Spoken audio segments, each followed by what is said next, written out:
इस फिल्म में दिखाया गया है कि कैसे एक लड़की को एक क्रिएचर से प्यार हो जाता है और फिर उस लड़की और उस क्रिएचर के बीच क्या क्या होता है। ये कहानी बहुत ही मजेदार है, मगर 18 साल से कम उम्र वाले इस वीडियो को ना देखें।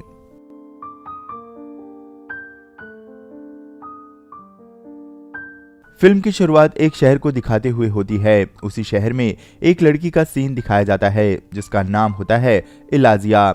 इलाजिया बोल नहीं सकती। असल में उसके गर्दन पर किसी ने हमला करके कुछ निकाल लिया होता है जिसका निशान उसके गले पर होता है। यही कारण होता है कि वह बोल नहीं पाती। वह एकदम अकेली होती है। उसकी फैमिली में कोई भी नहीं होता। इलाइजा का एक पड़ोसी होता है जिसका नाम जाइल होता है। वे दोनों अक्सर एक दूसरे से बातें करते हैं। जाइल भी इलाइजा को बहुत मानता है। वह एक पेंटर होता है। वहीं इलाइजा एक लैब में सफाई का काम करती है। वहां पर उसकी एक सहकर्मी होती है जो कि उसकी बेस्ट फ्रेंड होती है। सिर्फ वही इलाइजा को पसंद करती थी। बाकी के लोग इलाइजा से ठीक से बात नहीं करते थे, इसीलिए इलाइजा भी ज्यादा किसी से बात नहीं करती थी।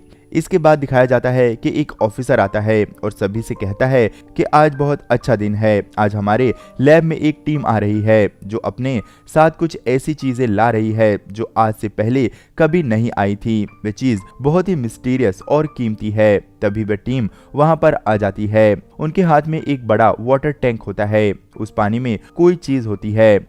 इलाइजा जब उसके पास जाती है तो वह चीज मूवमेंट करने लगती है, साथ ही कुछ अजीब सी आवाज भी निकालती है। तभी एक टीम आती है और उस मिस्टीरियस चीज को अपने साथ लैब में ही सेफ जगह पर ले जाती है। दूसरे दिन जब वे लोग सफाई कर रहे होते हैं तो उन्हें उस रूम में आवाज आती है जिसमें वह चीज रखी होती है। इसके साथ ही एक आदमी वहां से बाहर निकलता हुआ नजर आता है जो एक कर्नल होता है। कर्नल बहुत ही सेल्फिश इंसान होता है। उसका पूरा शरीर खून से लथपथ होता है जैसे कि उसे कोई चोट लगी हो। यही कर्नल उस पूरे प्रोजेक्ट का हेड होता है। उसके हाथ में लगातार खून निकल रहा होता है। तभी एक टीम आकर कर्नल को अपने साथ ले जाती है। इलाइजा और उसकी टीम को ऑर्डर दिया जाता है कि इस रूम को अच्छी तरह से क्लीन कर दे।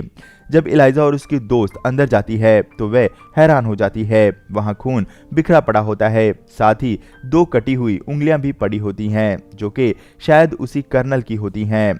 उसकी दोस्त किसी को बुलाने बाहर जाती है। इलाइजा आगे बढ़ती है तो वह देखती है कि एक बड़े से वाटर टैंक में एक क्रिएचर होता है। उसे वाटर टैंक में बने ग्लास से आसानी से देखा जा सकता है।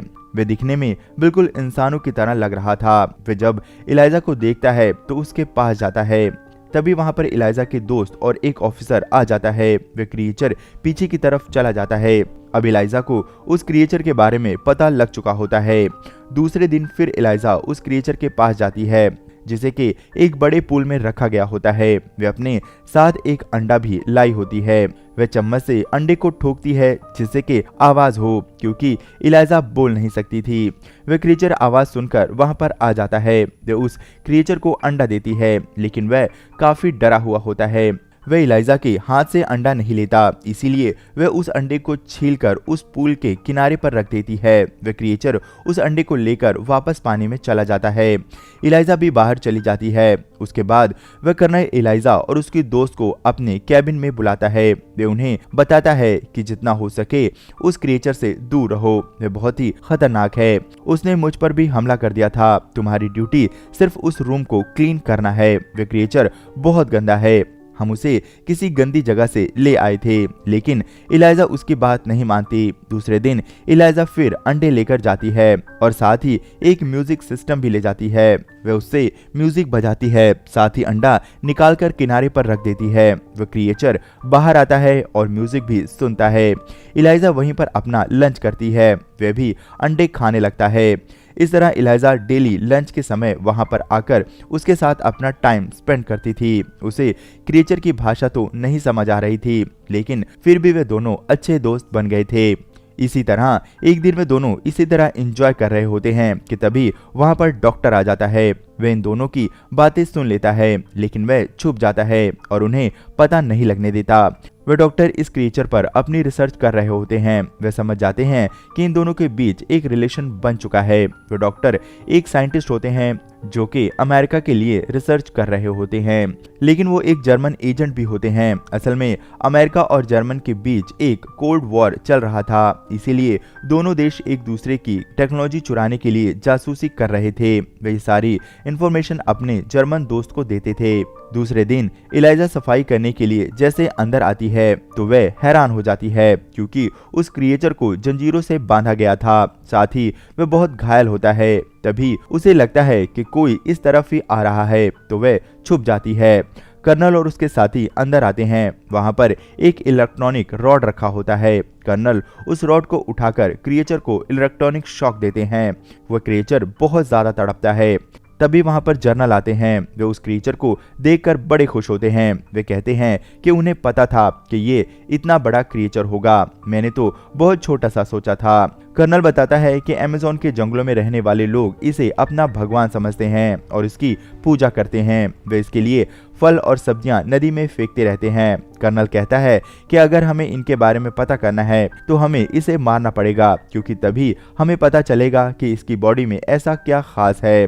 डॉक्टर कहता है कि इसकी हालत बहुत खराब है। सबसे अलग बात यह है कि ये 2 जगह से सांस ले सकता है। हमें इस पर रिसर्च करनी चाहिए। इसे मारने से कोई फायदा नहीं होगा। वे लोग डॉक्टर की बात मानने को तैयार नहीं थे। डॉक्टर कहता है कि अगर इसे हमने तुरंत पानी में नहीं छोड़ा तो ये कभी भी मर सकता है। उसे वे लोग पानी में डाल देते हैं। वे डॉक्टर सभी को कहता है कि आप इस क्रिएचर को नहीं मार सकते। जनरल कहता है कि तुम मुझे मत समझाओ कि मुझे क्या करना है। मेरे पास पूरी अथॉरिटी है। मैं इस क्रिएचर के साथ जो चाहे वो कर सकता हूँ। वह कर्नल को कहता है कि इस क्रिएचर की चीड़ फाड़ करके जल्द से जल्द मुझे रिपोर्ट दो, आखिर पता तो चले कि ये चीज क्या है। डॉक्टर ये सुनकर काफी दुखी हो जाता है। वे इस बेजुबान क्रिएचर को नहीं मारना चाहते थे। इलाइजा ने भी कर्नल और जनरल के बीच हुई सारी बातों को सुन लिया था। उसे भी सारी बात समझ आ चुकी थी। वह अब बहुत ज्यादा दुखी होती है।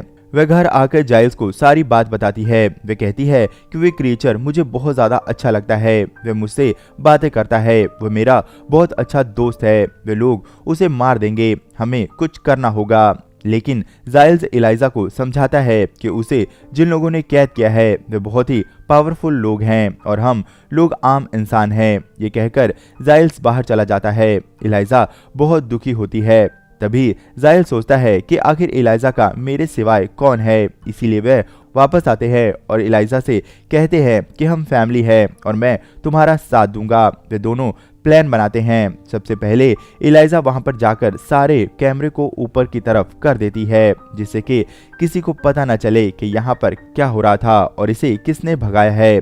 इसके बाद वह एक कार्ट में ढेर सारे टॉवल रख देती है। उसके बाद वह उस पूल में उस क्रिएचर के पास जाती है और उसे बाहर की तरफ निकालती है। वे देखती है कि वे जंजीरों से बंधा होता है, जिसे निकालना उसके बस की बात नहीं होती।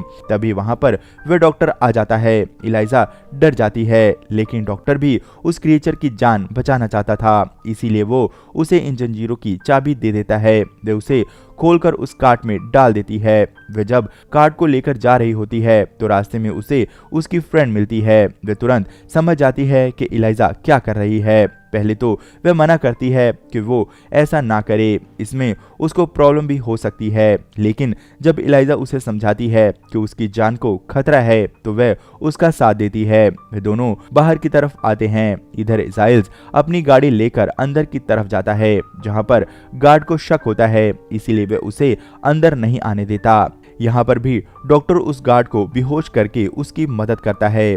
तभी वे दोनों उस क्रिएचर को लेकर बाहर आते हैं और गाड़ी में बैठकर भागने लगते हैं। तभी वहां पर गार्ड आ जाते हैं, लेकिन तब तक वे भाग चुके होते हैं। इलाइजा उस क्रिएचर को अपने घर ले जाती है और बाथटब में उसे डाल देती है, क्योंकि उसे पानी की जरूरत थी। इलाइजा अपने दोस्त को पाकर बहुत खुश होती है और वह डिसाइड करती है 10 तारीख को वह उसे रिवर में छोड़ आएगी, क्योंकि 10 तारीख को बारिश की संभावना थी। पानी के सहारे वह अपने घर की तरफ आ सकता है, जो कि समुद्र होता है। अगले दिन इलाइजा और उसके दोस्त काम पर भी पहुंच जाती हैं, जिससे कि उन पर किसी को शक ना हो। इधर घर में जाइल्स उस क्रिएचर के पास होता है और उसका ध्यान रख रहा होता है। इसी दौरान जाइल्स की आंख लग जाती है। वो क्रिएचर बार टब से बाहर निकलता है। वहां पर जाइल्स की पालतू बिल्ली होती है। वो उसे खाने लगता है। तभी जाइल्स की आंख खुल जाती है। वो उसे ऐसा करने से मना कर देता है। वह उसको घायल करते हुए बाहर की तरफ भाग जाता है। तभी इलाइजा वहां पर आ जाती है। जाइल्स उसे सारी बात बताता है तो वह कहती है कि वह काफी डर गया था, इसीलिए उसमें उसका कोई कसूर नहीं है। इलाइजा तुरंत ही जाती है और उसे एक सिनेमा हॉल से पकड़कर वापस ले आती है। वह क्रिएचर फीलिंग रखता था, इसीलिए वह जब घर आता है तो उसे अपनी गलती का एहसास होता है। वह जाइल्स के सर पर हाथ रखकर कहता है कि वह भी उसके सर पर हाथ रखे। जाइल्स ऐसा ही करता है। वह हैरान हो जाता है कि जो उसे चोट लगी थी वह अब बिल्कुल ठीक हो गई है। उसके निशान गायब हो गए हैं। उन्होंने अपने सिर को पकड़ा तो पता चला कि उनके गंजे सर पर बाल आ रहे थे। वे समझ गए थे कि जरूर इस क्रिएचर में कोई पावर है। इधर धीरे धीरे इलाइजा और क्रिएचर एक दूसरे से काफी करीब आ चुके थे। वे दोनों आपस में प्यार करने लगे थे। इधर जनरल काफी गुस्से में होता है। वह कर्नल को धमकी देता है कि अगर तुमने जल्द से जल्द उस क्रिएचर को नहीं खोजा तो तुम्हारी पर्सनल और प्रोफेशनल दोनों लाइफ प्रॉब्लम में आ जाएंगी। कर्नल जल्द से जल्द उसे खोजने का वादा करता है। उसे डॉक्टर पर शक होता है क्योंकि वह उसकी जान बचाना चाहता था। वह डॉक्टर के घर जाता है जहां वो देखता है कि डॉक्टर घर के बाहर किसी से मिल रहा था। तभी दो लोग डॉक्टर पर गोली चलाने लगते हैं। कर्नल उन दोनों को गोली मार देता है। वह डॉक्टर को रशियन भाषा में बात करते हुए सुन लेता है और वह समझ जाता है कि डॉक्टर एक एजेंट है। जो उसके पास आता है और उस क्रिएचर के बारे में पूछता है। वह डॉक्टर कर्नल को कुछ भी नहीं बताता। तब कर्नल डॉक्टर को टॉर्चर करता है। कर्नल डॉक्टर को मारने लगता है। डॉक्टर के मुंह से एक बात निकलती है, क्लीनिंग स्टाफ। कर्नल डॉक्टर को मार देता है। उसे तुरंत इलाइजा की दोस्त पर शक होता है क्योंकि इलाइजा तो बोल नहीं सकती। वह इलाइजा की दोस्त के घर जाता है। वह उस पर दबाव बनाता है और उस क्रिएचर के बारे में पूछता है। वह कुछ भी नहीं बताती। तभी उसका पति काफी डर गया होता है। वह उन्हें बताता है कि उसने अपनी पत्नी की बातें सुनी हैं। वह क्रिएचर इलाइजा के घर पर है। कर्नल इलाइजा के घर की तरफ जाते हैं। इलाइजा की दोस्त उसे फोन करके बता देती है और कहती है कि वह कहीं दूर भाग जाए। उस दिन 10 तारीख होती है और बारिश भी हो रही होती है। वह जाइल्स के साथ उसे लेकर नदी की तरफ चली जाती है। इधर कर्नल इलाइजा के घर पर आ जाता है। उसे वहां पर कोई भी नहीं मिलता। तभी उसकी निगाह कैलेंडर पर पड़ती है। उस पर 10 तारीख के नीचे एक नोट लिखा होता है, इस दिन इसे रिवर में छोड़ना है। वह तुरंत ही नदी की तरफ जाता है। उधर इलाइजा अपने दोस्त को लेकर नदी पर पहुंच चुकी होती है। वह उसे बाय करती है। वह उसे छोड़ना तो नहीं चाहती, लेकिन उसे पता था कि अगर वह ज्यादा देर तक इस दुनिया में रहा तो वह मारा जाएगा। उसकी जान बचाने के लिए वह उसे नदी में जाने को कहती है। तभी वहां पर कर्नल आ जाता है। वह दोनों को ही गोली मार देता है। दोनों नीचे गिर जाते हैं। तभी वह क्रिएचर उठता है। इससे पहले कि कर्नल दोबारा गोली मार पाता, वह कर्नल के पास पहुंच जाता है। वह कर्नल हैरान हो जाता है कि गोली लगने के बाद भी ये जिंदा कैसे है। इससे पहले कि कर्नल कुछ सोचता, वह क्रिएचर कर्नल को मार देता है। उसके बाद वह क्रिएचर इलाइजा को गोद में उठाकर नीचे नदी में कूद जाता है। वह समुद्र की गहराइयों में चला जाता है। वह इलाइजा के गर्दन पर उस निशान पर हाथ रख देता है जिससे कि वहां पर एक अलग सा कुछ बन जाता है। इससे कि इलाइजा भी पानी में सांस लेने लगती है। साथ ही वह क्रिएचर इलाइजा को जीवित कर देता है। उसके पास बहुत सी पावर होती है। वह उसे लेकर गहरे समुद्र में चला जाता है जहां पर दोनों एक दूसरे को गले लगा लेते हैं। इलाइजा भी पानी में उसी के साथ रहने लगती है। उन दोनों को खुश देखकर जाइल्स और इलाइजा की फ्रेंड बहुत खुश होते हैं। इसी के साथ ही इस मूवी का एंड हो जाता है। दोस्तों, ये मूवी आपको कैसी लगी हमें कमेंट में लिखकर जरूर बताएं और आगे भी हमारे साथ बने रहने के लिए इस चैनल को सब्सक्राइब जरूर कर लें।